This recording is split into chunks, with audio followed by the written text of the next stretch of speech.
This is the Craig Groeschel Leadership Podcast. Hey, it's great to have you back for another episode of the Craig Groeschel Leadership Podcast. And I just want to say thank you for listening. And also, so many of you have written in or told us on social media that this is making a difference. And that really means so much to me. I hear that a lot of you are getting together with your leadership teams. I think that is so smart when we can read books together, listen to podcasts together, create a common language. And when we're growing together, it really helps strengthen the whole organization. I also want to just say thank you for spreading the word on social media. If you haven't already subscribed, I would encourage you to subscribe to this. It can come to you every single month on YouTube or iTunes or Google Play or however you listen or watch. And that way, every single month on the first Thursday of the month, there'll be a little 20, 25-minute shot in the arm that'll help you grow in your leadership. We believe and know that when the leader gets better, everyone gets better. Email questions or ideas or thoughts anytime that you'd like to me at leadership@Life.Church. And if you would like the notes that are very detailed sent to you before the podcast releases, you can just go to leadership@Life.Church and click on the place to subscribe, and then we'll send you the notes every single month. Let's dive in. And what we're going to do in this episode is we're going to talk about kind of part two of how do we grow in our ability to anticipate what's coming as leaders. The title I'm calling it is 3 Questions for Anticipatory Leaders. Let's go ahead and review the big thoughts that we covered in the last episode, then we'll dive into new content today. A big thought is this: the difference between a good leader and a great leader is one who learns to anticipate rather than react. We also recognize, because everything is changing around us so rapidly, that the way we're doing things will not work forever and ever. If you're not changing, you're being left behind. So how do we grow into the future? 2 big thoughts we covered. Number 1 is we're going to solve problems before they're big. And number 2 is we're going to see potential that others overlook. We're going to solve problems before they're big. What we're going to do is recognize that the big problems we have today were probably small problems yesterday that nobody addressed. So we're going to see problems early and we're going to solve them quickly. The reactionary leader says this: I'll solve the problem when I see it. The anticipatory leader says, I'll solve the problem before it's a real problem. We're also going to see potential that others overlook. Do you have a hunch? Do you have an idea? Do you feel like the market's moving in one way? Do you see a need that people are going to have that they don't even sense yet that they have, and you can meet that need? See what would happen if you take a bold step and anticipate by leading into the future. Now, when we're predicting, we're going to stay humble. The more confident we are that we know what's going to happen, the more likely we are to actually miss it. We're students and we're teachable. The more humble that we are about our ability to predict the future, the more successful that we'll be in anticipating it. What are we going to recognize? Things are changing. So we're going to anticipate where things are going. We are not afraid of the future. As leaders, what do?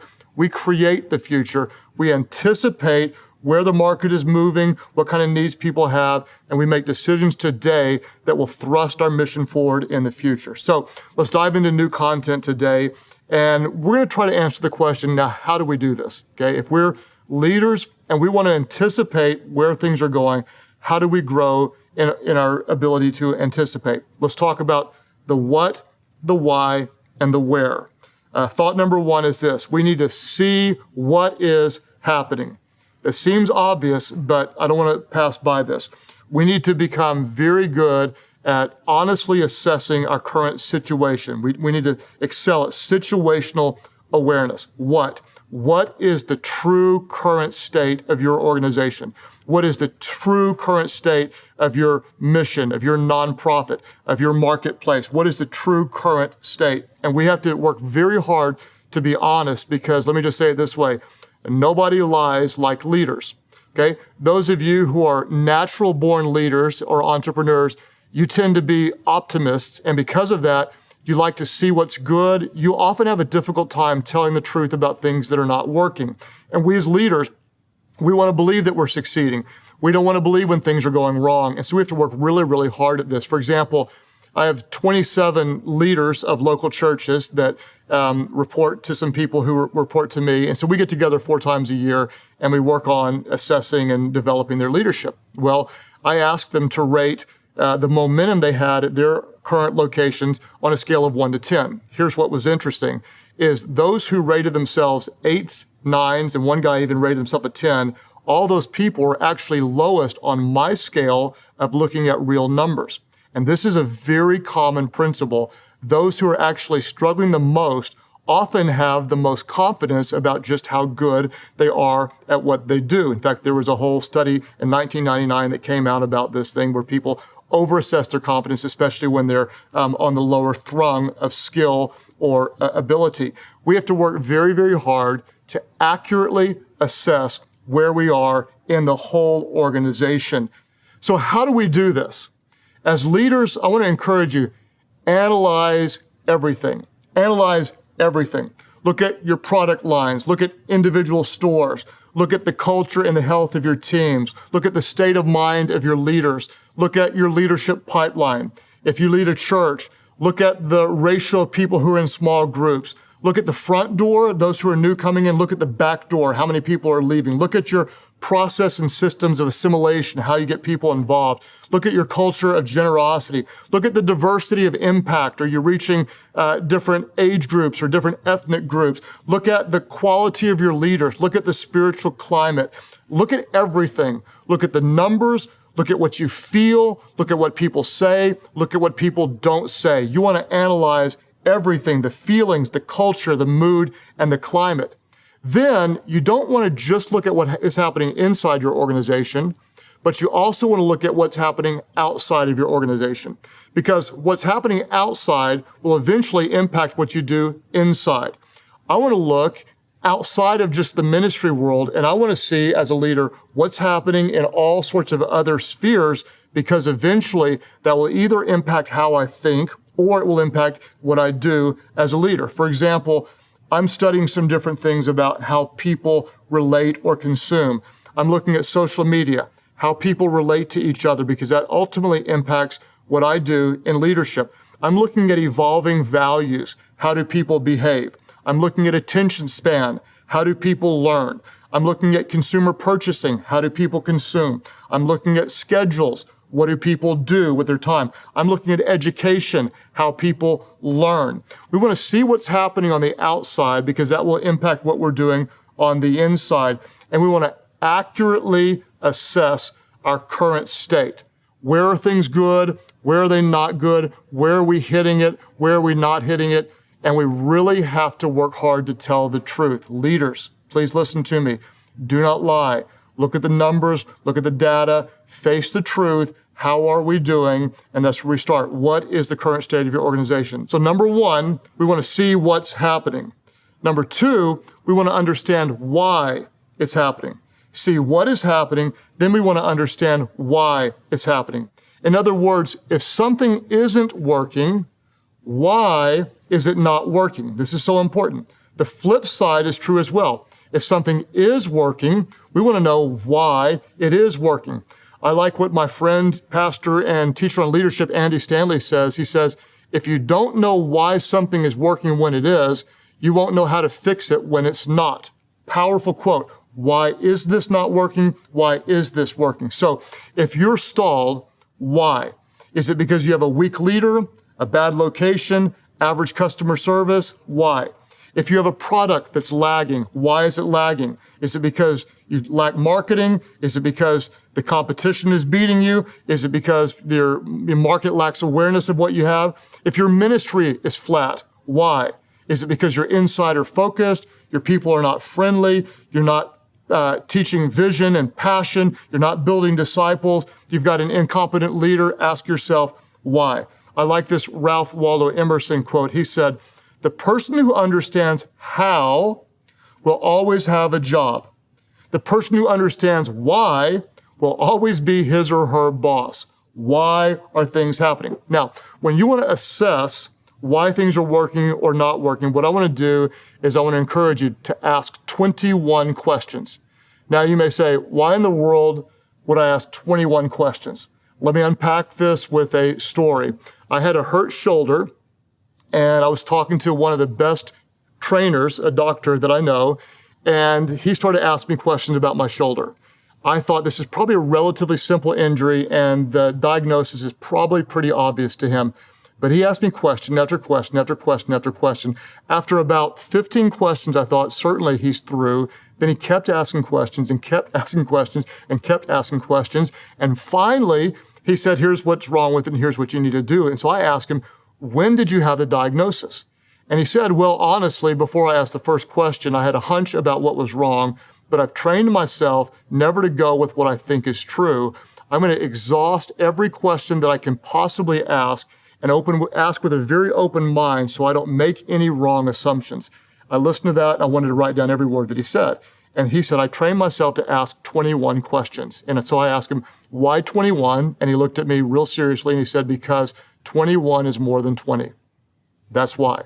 We're going to ask a lot of questions. And 21 is obviously just a number pulled out of the air, but we're going to ask questions. We're not going to assume that we know why something's working or why it's not. We're going to ask questions. What we're going to do as we're asking these questions is we're going to recognize we are gathering information not to confirm our biases. We're gathering information and we're asking open-ended questions and we're just absorbing information. Then what I want to encourage you to do is sleep on it. A night, 2 nights, 3 nights, more if you can. And the more information you gather from all these different sources, the more you'll start to connect the dots and you'll start to recognize that sometimes the real problem is actually 2 or 3 layers before what is obvious. So often we miss what the real reason is because we're just staring at the obvious symptom and not getting down to the root of the issue. We're going to ask questions, all sorts of questions. Then if we have time, we're going to start connecting the dots and start to recognize maybe we can understand the root of why this is happening or why that it's not. When we understand the why, it's so much easier then to recognize the where. We have to start with the why. When we understand the why, we can turn what looks like a problem into potential because we can diagnose accurately why there is a problem. Always remember this. Problems reveal hidden possibilities. That sounds like something that someone would tweet and it sounds kind of cheesy, but it's not. It is absolutely true. Every time there's a problem, there is an opportunity. That's what innovation is. It's turning problems into something and answering them and solving them again and again. What are innovations? Very simply, innovations are solutions to problems.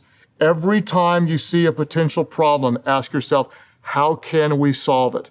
This is what anticipatory leaders do. Anticipatory leaders are solving future problems before they become present realities. This is why we anticipate. So let's think about this. What's changing in our world today? One of the things that's changing is retail, how people shop. For example, I used to walk into a store. I don't walk into stores ever. Everything I order online. So what is this doing?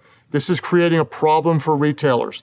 The big malls, they're going to be emptying and are emptying currently.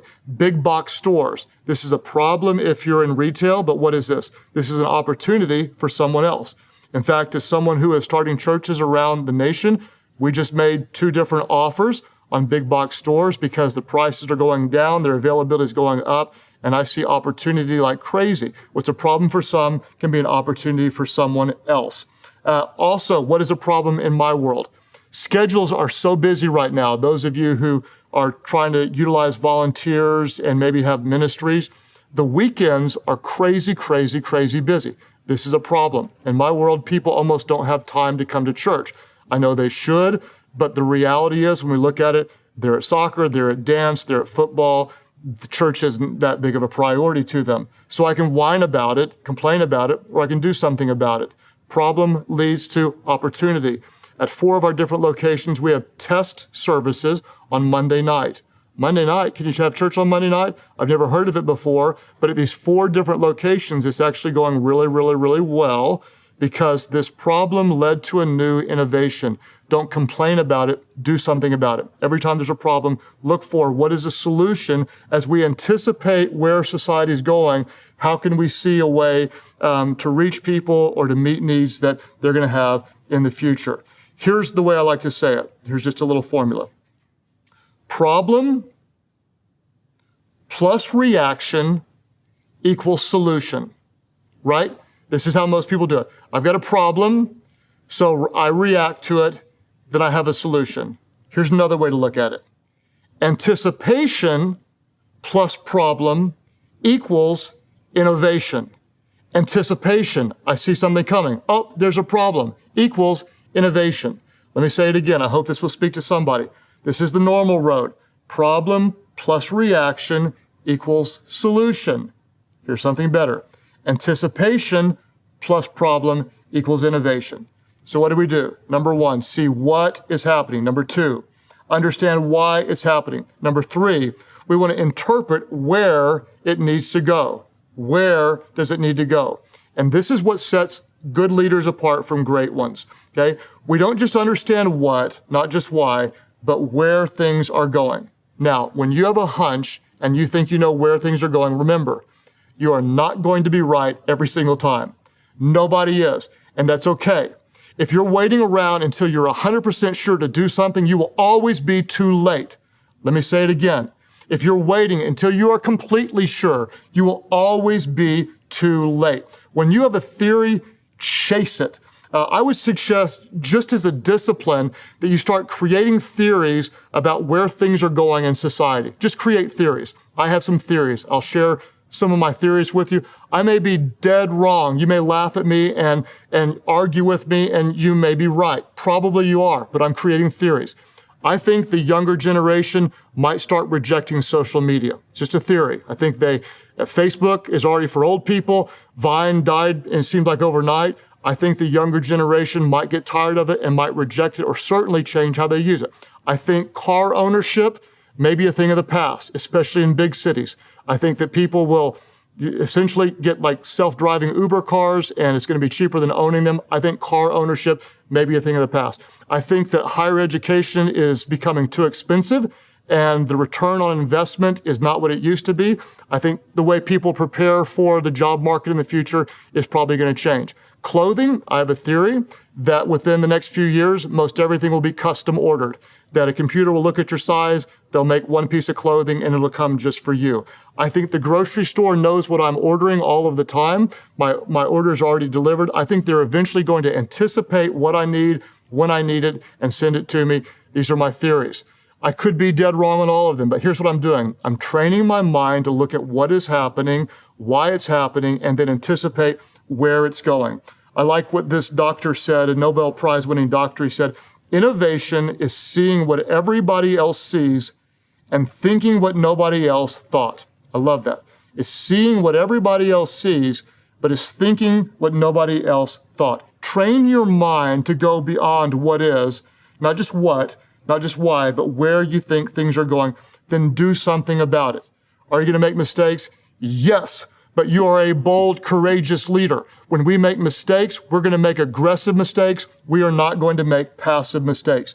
Breakthroughs, they're always a result of action. They're never a result just of chance. Why do we as a church, I lead a local church, why do we have a Bible app that's on over 250 million devices? The reason is because we saw an opportunity. A 17-year-old part-time kid designed an app. 81,000 downloads happened on the first weekend. The kid went full-time on the Monday following that weekend, and now we have a team of some of the world's greatest developers pouring their lives into it. What did? We saw an opportunity. We didn't get it right, but we were first to market, and now we're able to help a whole lot of people with a free Bible app. Why? Because we saw where things were going. We had a hunch, and we seized it, and now we have something that's very, very special. You won't always get it right, but do not be afraid of being wrong.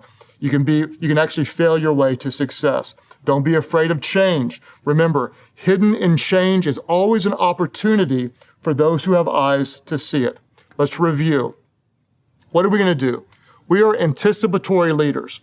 We want to see what is happening. We're developing true situational awareness. What is the true current state of your organization? Don't just look at what's happening inside your organization. Look at what's happening outside and learn from it. See what's happening. Then understand why it's happening. If something isn't working, why is it not working? If something is working, why is it working? If you don't know why it's working what it is, you won't be able to fix it when it's not. I love the Ralph Waldo Emerson quote. It's worth saying again. The person who understands how will always have a job. The person who understands why will always be his or her boss. Ask tons of questions. Ask 21 questions. Listen, absorb the information, connect the dots. What are innovations? What are innovations? Innovations are simply solutions to problems. Every time you see a problem, ask yourself, how can we solve it? And you may have a breakthrough idea. What do anticipatory leaders do? They are solving future problems before they become present realities. What do we have? Normal mindset. Problem plus reaction equals solution. What do? Anticipation plus problem equals innovation. Number 1, see what's happening. Number 2, understand why it's happening. Number 3, interpret where it needs to go. When you have a theory, chase it. You're training your mind to go beyond what is to what could be. What I want to do now is I want to give you 7 questions, and these questions could literally help open your eyes to what is coming for your organization. 7 crazy important questions. I hope you'll go over these with your team. Question number 1, what is the true current state of your organization? For some of you, the truth isn't going to be pleasant. You have to tell the truth to get anywhere. Number 2, why are you successful? Or why is your organization flat? Or why are you struggling? Whatever it is, get to the why. Number 3, where are we as leaders overly confident about the future? We might ask, what could go wrong? We want to lead with a little healthy paranoia every now and then. Where are we overly confident? Number 4, what has changed on the outside that could impact what we do on the inside? What's changing in the market? What's changing out there, even unrelated to our field of business or ministry, that's changing that could impact what we're doing? Number 5, so important. If we were starting today, what are we currently doing that we would not do? Wow, okay? That's worth your whole 25 minutes. This is so important. If we were starting today, what are we currently doing that we would not do? Once you name it, why are you going to keep doing it? And then finally, the last question is this. If we were starting today, what would you attempt? If you were starting over today, what would you attempt? And then, what's keeping you from attempting it? I want to tell you personally, thank you so much for being a part of our leadership community. We're very, very passionate about building leaders. Thank you for rating. Thank you for reviewing this. Thank you for sharing on social media. Look forward to being with you again on the first Thursday of next month. What are you going to do? You're going to be yourself as a leader. You have gifts, you have talents, you have a personality that is there on purpose. Be yourself. Why? Because people would rather follow a leader who's always real than one who's always right.